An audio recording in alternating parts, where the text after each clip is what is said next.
In U.S. American history, there exists a document that stands as the cornerstone of freedom and democracy, the Bill of Rights. Born out of the fervor of the American Revolution, the Bill of Rights was crafted to safeguard the individual liberties and rights of the people. During the Constitutional Convention of 1787, concerns arose over the absence of explicit protections for individual freedoms in the proposed Constitution. In response to these concerns, James Madison, often hailed as the father of the Constitution, championed the cause of enumerating specific rights to be protected. Following rigorous debates and discussions in state ratifying conventions, the Bill of Rights was added to the Constitution in 1791, comprising the first 10 amendments.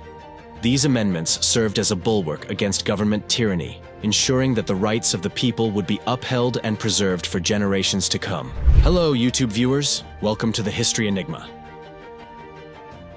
The Bill of Rights refers to the first 10 amendments to the United States Constitution. They were ratified in 1791 and serve as a foundation for individual liberties and limitations on governmental power. Here's a brief overview of each amendment. The First Amendment of the United States Constitution protects several fundamental freedoms. Freedom of religion. It ensures that individuals have the right to practice their religion, or no religion, without interference from the government. It also prevents the government from establishing an official religion. Freedom of speech. This guarantees the right to express opinions, beliefs, and ideas without government censorship or punishment. However, certain limitations exist, such as speech that incites violence or poses a clear and present danger. Freedom of the press. Ensures that the press has the right to publish news and information without government interference or censorship. It serves as a vital safeguard for a free and informed society. Freedom of assembly protects the right of individuals to peacefully gather and protest, petition the government, or engage in other collective activities.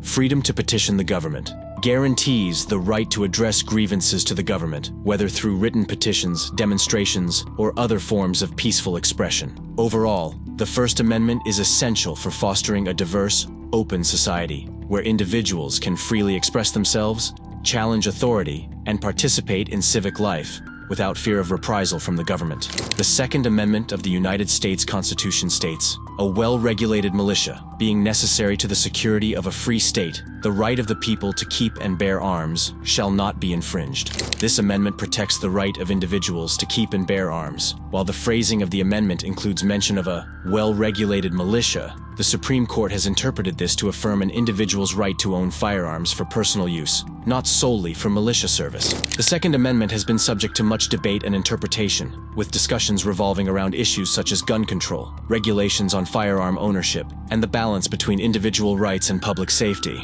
Interpretations and legal rulings on the Second Amendment continue to evolve, shaping contemporary debates and policies regarding firearms in the United States. The Third Amendment of the United States Constitution states, "No soldier shall, in time of peace, be quartered in any house without the consent of the owner, nor in time of war, but in a manner to be prescribed by law." This amendment prohibits the government from forcibly lodging soldiers in private homes during times of peace without the consent of the homeowner.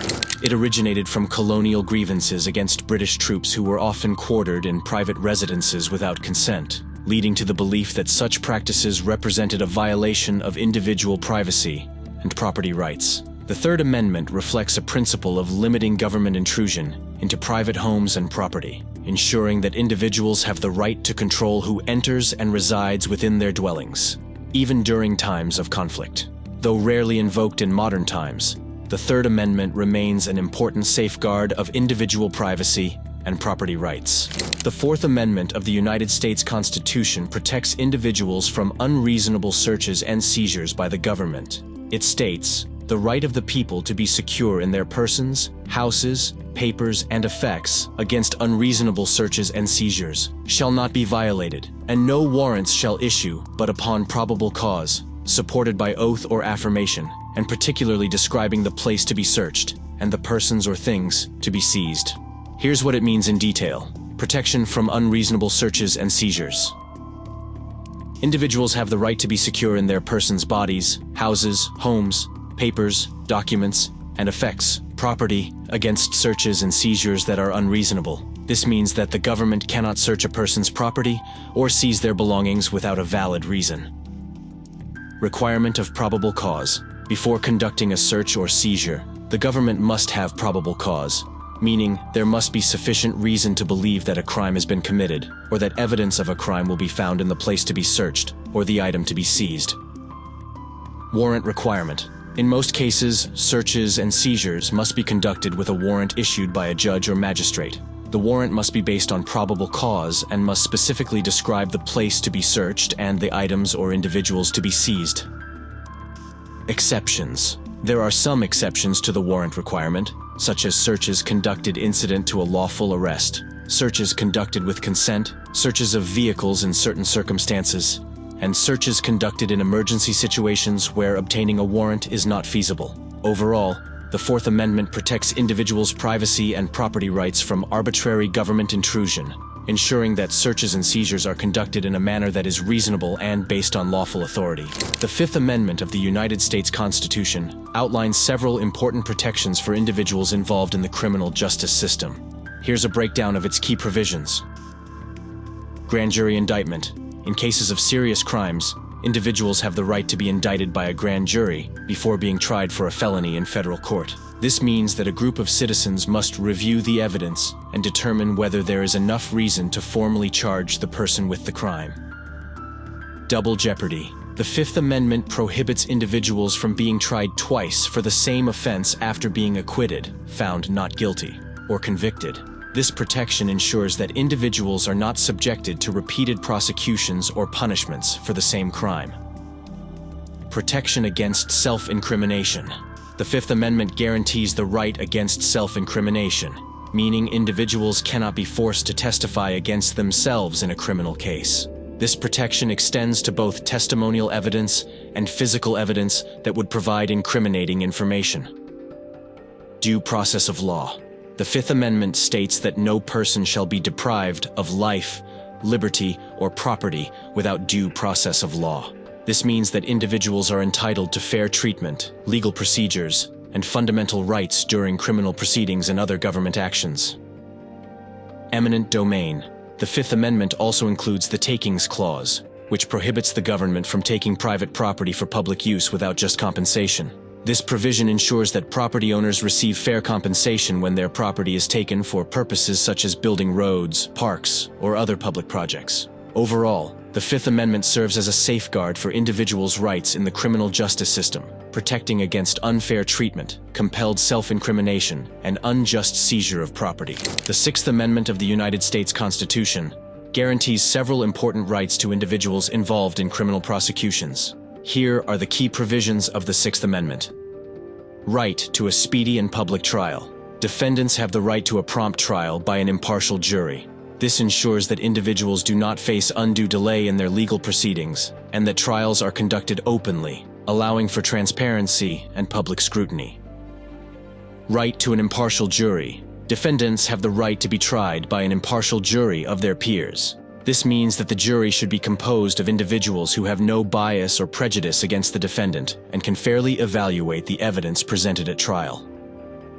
Right to be informed of charges. Defendants have the right to be informed of the nature and cause of the accusations against them. This ensures that individuals understand the charges they are facing and can adequately prepare their defense. Right to confront witnesses. Defendants have the right to confront and cross-examine witnesses who testify against them in court. This allows defendants to challenge the credibility and reliability of witness testimony and ensures a fair and accurate presentation of evidence. Right to compulsory process for obtaining witnesses. Defendants have the right to compel the attendance of witnesses and obtain evidence in their favor. This ensures that defendants have the opportunity to present a robust defense and confront the evidence against them.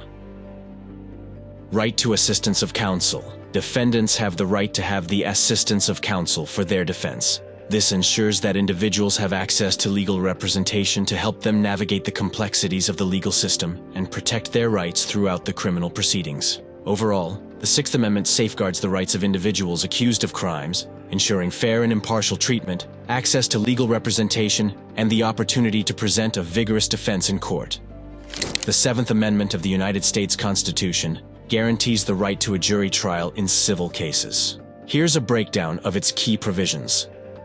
Civil jury trials. the Seventh Amendment ensures that in civil cases, where one party sues another for damages or other remedies, excluding criminal cases, the right to a trial by jury shall be preserved. This means that parties involved in civil disputes have the option to have their case heard and decided by a jury of their peers, rather than solely by a judge. Threshold for jury trials. The Seventh Amendment specifies that the right to a jury trial shall be preserved if the value in controversy exceeds $20. In modern terms, this threshold has been adjusted for inflation, and generally refers to cases involving significant monetary claims or other substantial issues. Preservation of common law traditions. The Seventh Amendment reflects the framers' commitment to preserving the English common law tradition, which historically included the right to a jury trial in civil matters. It ensures that this right remains protected in the American legal system. Overall, the Seventh Amendment underscores the importance of the jury trial as a fundamental safeguard of individual rights and fair dispute resolution in civil cases, providing an opportunity for ordinary citizens to participate directly in the administration of justice. The Eighth Amendment of the United States Constitution prohibits the imposition of excessive bail, excessive fines, and cruel and unusual punishment. Here's a breakdown of its key provisions. Excessive bail. The Eighth Amendment ensures that individuals accused of crimes have the right to reasonable bail. Bail is a monetary amount or other condition set by the court to ensure the defendant's appearance at future court proceedings. The amendment prohibits the setting of bail at an unreasonably high amount that would effectively deny the accused the opportunity for release before trial. Excessive fines. The Eighth Amendment prohibits the imposition of fines that are grossly disproportionate to the severity of the offense committed. This provision ensures that fines imposed as punishment for crimes are reasonable and do not impose undue financial hardship on individuals. Cruel and unusual punishment. The Eighth Amendment prohibits the infliction of cruel and unusual punishment on individuals convicted of crimes. This includes punishments that are excessively severe, barbaric, or degrading. The amendment reflects a societal consensus against the use of torture, mutilation, and other inhumane forms of punishment. Overall, the Eighth Amendment serves to protect the rights and dignity of individuals accused or convicted of crimes, ensuring that they are not subjected to excessive or disproportionate punishment by the government. It embodies principles of fairness, proportionality, and respect for human dignity within the criminal justice system. The Ninth Amendment of the United States Constitution states, "The enumeration in the Constitution of certain rights shall not be construed to deny or disparage others retained by the people." In essence, the Ninth Amendment serves as a reminder that the listing of specific rights in the Constitution should not be interpreted as an exhaustive list of all the rights held by the people. Here's a breakdown of its key points. Unenumerated rights. The Ninth Amendment acknowledges that there are rights held by individuals that are not explicitly mentioned in the Constitution. These rights may be inherent, natural, or derived from common law traditions, and they exist independently of those specifically enumerated in the Constitution. Protection of individual liberties. The Ninth Amendment affirms that the rights and liberties of individuals are not limited solely to those explicitly stated in the Constitution. It recognizes that there are fundamental freedoms and protections that are inherent to human existence and are not subject to government infringement. Limitation on government powers. By prohibiting the denial or disparagement of unenumerated rights, the Ninth Amendment serves as a limitation on the powers of the government. It reminds lawmakers, judges, and other government officials that their authority is not unlimited and that they must respect the broader scope of individual rights beyond those specifically listed in the Constitution.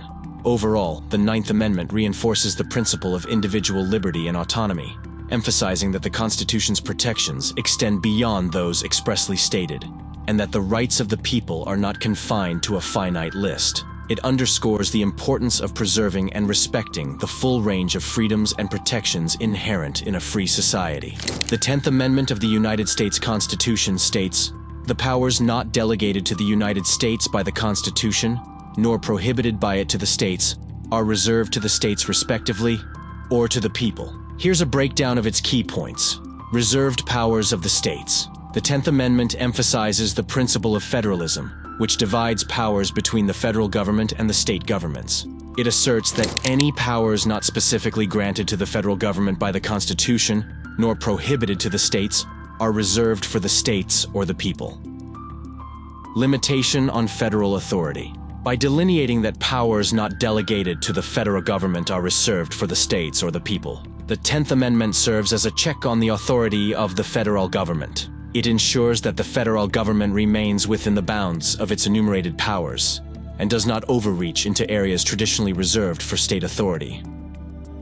Protection of state autonomy. The 10th Amendment reaffirms the sovereignty and autonomy of the states within the federal system. It recognizes that states have their own spheres of authority and responsibilities and should be free to govern themselves in matters not specifically assigned to the federal government. Empowerment of the people.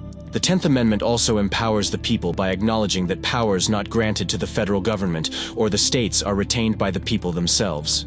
This underscores the idea of popular sovereignty, wherein ultimate authority resides with the people.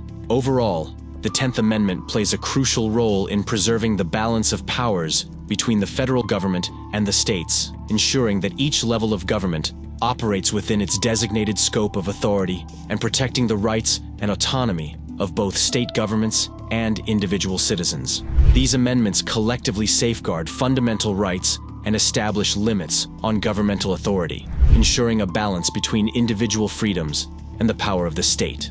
In the words of James Madison, "The people shall not be deprived or abridged of their rights and freedoms." The Bill of Rights stands as a testament to the unyielding spirit of liberty. If you enjoyed this video, enjoy another one of our YouTube videos, and don't forget to like, subscribe, and hit that notification bell. Thanks for joining us on the History Enigma, and until next time, stay curious.